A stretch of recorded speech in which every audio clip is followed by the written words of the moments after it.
Hello and welcome to a Health Podyssey. I'm your host, Alan Weil. As the COVID-19 pandemic emerged, the biopharmaceutical sector quickly went to work on vaccines and treatments. Finding drugs to treat a rapidly emerging and spreading disease requires a combination of developing and testing new drugs while also studying existing drugs to see if they're effective against the new virus. Now, the stakes for getting the science right are extremely high. Early enthusiasm for drugs like hydroxychloroquine, which was ultimately demonstrated to be completely ineffective against COVID, can cost lives and feed into conspiracy theories regarding the motivations of pharmaceutical companies. So how should we approach studying existing drugs when a new disease emerges, so-called drug repurposing? That is the topic of today's episode of A Health Podyssey. I'm here with Jennifer Kao, assistant professor at the UCLA Anderson School of Management. Dr. Kao and co-authors published a paper in the March 2023 issue of Health Affairs examining drug repurposing for COVID-19 treatments during the pandemic. They found testing of a large number of existing drugs, which evolved into more testing of de novo drugs as the pandemic progressed. We'll discuss what they learned about drug repurposing in our discussion today. Dr. Kao, welcome to the program. Thank you for having me, Alan. I'm delighted to be speaking with you today. So your paper covers a really interesting topic. There was so much attention to vaccine development, and the heroic efforts to get a vaccine out to people quickly. Much less focus on drug development for treatment and particularly drug repurposing. So why don't we start by if you could give our listeners a little bit more of a sense of what it means when we talk about drug repurposing. So this is an important question because any discussion of drug development must be grounded in an understanding of how drugs are regulated in the United States. So in the United States, drugs are developed and approved for a specific condition. And drug repurposing is the use of a drug previously approved for one condition to treat an entirely different condition. And a large share of drugs may be great candidates for drug repurposing. So one study estimates that 90% of approved drugs have multiple therapeutic uses. And we hear sometimes about off-label use. So drugs are approved for one thing, but they may be used for others with under a different regulatory scheme because it's not on label. Why is it, it may seem obvious, but why is it that it's worth looking at repurposing, and why might it actually be better for us to use a repurposed drug than a new drug? Absolutely. So policymakers and researchers are so excited about drug repurposing because it's believed to offer several key advantages that allow patients faster access to safe and effective treatments. So I'll mention three of them briefly. First, repurposed drugs are often considered to be relatively safe. These drugs have already undergone prior clinical studies and regulatory scrutiny for their approved condition. Second, repurposed drugs may be able to come to market more quickly. Trial sponsors may leverage their previous experience with a drug, and they may also be able to skip early stage safety trials. And finally, repurposed drugs may increase patient access to affordable medicines. As Rena Conti and her co-authors have previously described, repurposing generics may increase the set of available treatments to patients at lower costs. So if you can find a drug that works that already exists, that does seem like it has significant benefits. Let's go into your findings. What did you find regarding efforts to identify existing drugs that could be effective against COVID-19? How many of these drugs were identified? What did they do with them? Just give us a sense of what this ecosystem looks like.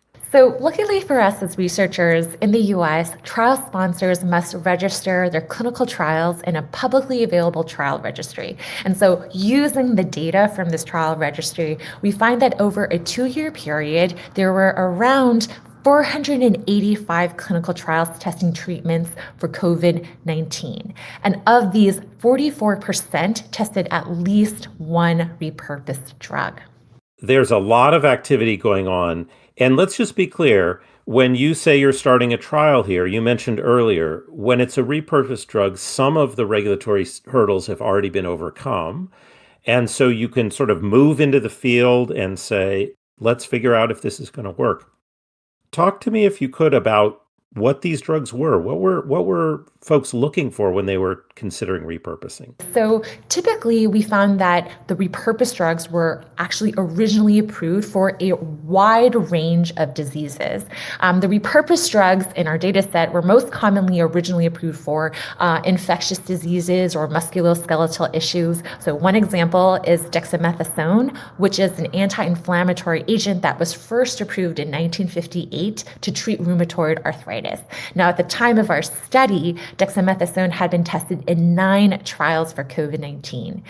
Now, moving on to drugs that were a little bit more surprising, some drugs were originally approved to treat diseases that were much more distantly related to viral infections, such as opioid dependence.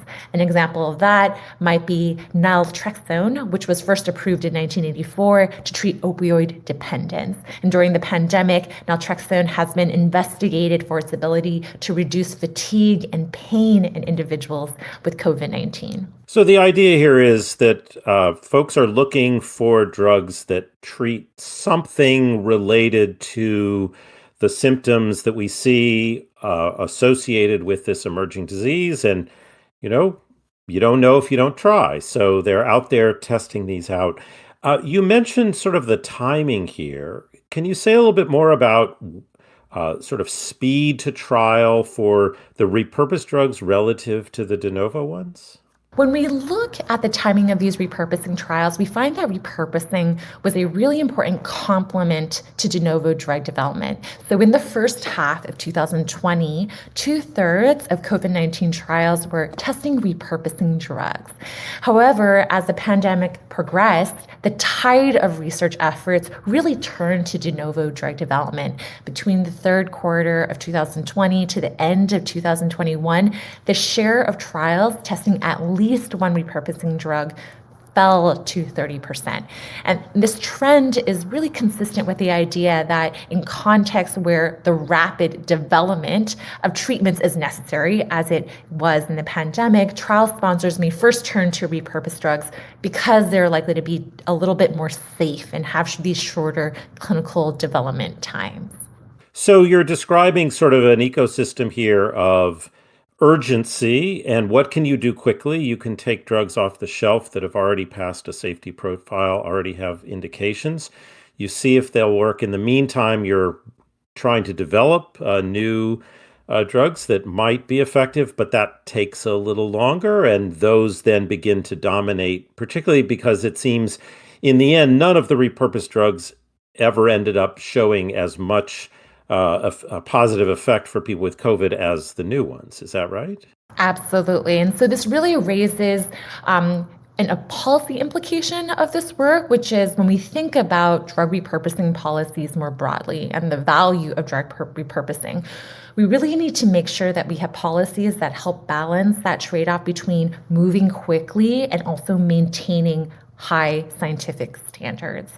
While repurposing trials may demonstrate efficacy quickly, if these initial repurposing efforts are poorly conducted, they may not hold up to future or further scrutiny, and there are real costs to that. And this can include drug withdrawals, which can shake public confidence, and also early off-label drug use that can lead to dangerous side effects. Yeah, this is such a critical issue. Because we're trying to be at the front edge of the science, each trial by itself adds to our knowledge, but it's a trial. And people are eager, looking for answers, and they may move faster than our confidence, but when there are no other options, they may feel like this is what they need to do. I'm so glad you mentioned the issue of the policy context. Of course, we're a policy journal, not a clinical journal. So I want to talk to you a little bit more about the policies that need to be in place so that we can benefit as much as possible from these repurposed drugs. We'll have that conversation after we take a short break.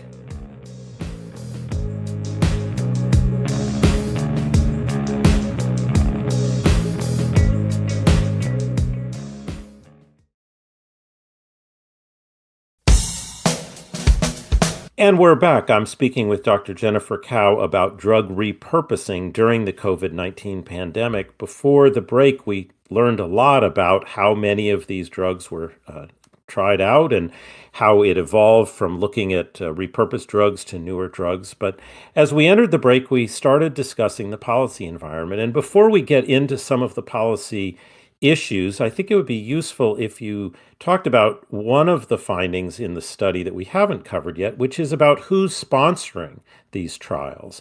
That seems really relevant. It's not cheap to put on a trial, and the findings here were interesting. Can you say a little more about who conducted these trials? The findings really highlight the unique and economic incentives that shape drug repurposing and drug innovation more generally. So to keep things simple, I'll discuss the COVID trials sponsored by industry and academic institutions.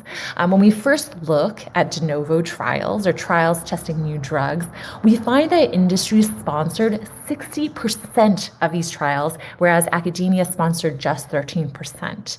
The percentages are almost reversed when we look at repurposed drug trials. Industry sponsored just 17% of repurposed drug trials, and academia sponsored 60%. Academia plays an even larger role if we focus our analysis on trials testing repurposed drugs with generic competition. Okay, so this sort of seems like a perfect story of economic incentives, right? The pharmaceutical industry has a greater stake in a new drug, and maybe also, you correct me if I'm wrong, access to the resources to undertake the study of a new drug, which requires more testing. The academic institutions are less driven, presumably, by the incentives associated with new drug development, although some are, but they're very interested in trying to find ways to move quickly with the repurposed drugs. If I'm getting that story right, what does that tell us? You've mentioned sort of the economic ecosystem. What does that tell us about what kind of incentive system we need if we're going to maximize the potential benefits associated with repurposed drugs? Our findings indicate that if we think that the regulatory approval of repurposed drugs provides more benefits than, for example, off-label drug prescribing, then we need to support institutions that can help shepherd academics from successful clinical trials to formal regulatory approval. As an example for this, this can take the form of funding contract research organizations with special expertise in academic-led repurposing efforts. Alternatively, this can take the form of government initiatives that are directly funding repurposing trials. And there's been a growth of these initiatives in the US and in Europe in recent years, largely in response to this concern about the dearth of economic incentives. And it will be really exciting to see and follow the results of these efforts. So are there other aspects of the regulatory environment that you'd want to bring up here in addition to sort of the basic financial incentives? I realize those are all tied to the regulatory environment. We made a quick allusion to off-label use. Maybe you'd like to talk a little bit more about that, or just more broadly, when you think about the regulatory environment, what comes to your mind as salient? The most important thing to know about the current regulatory environment for repurposing is that it creates a whole host of complex incentives and disincentives for quickly identifying effective treatments, new treatments of approved drugs.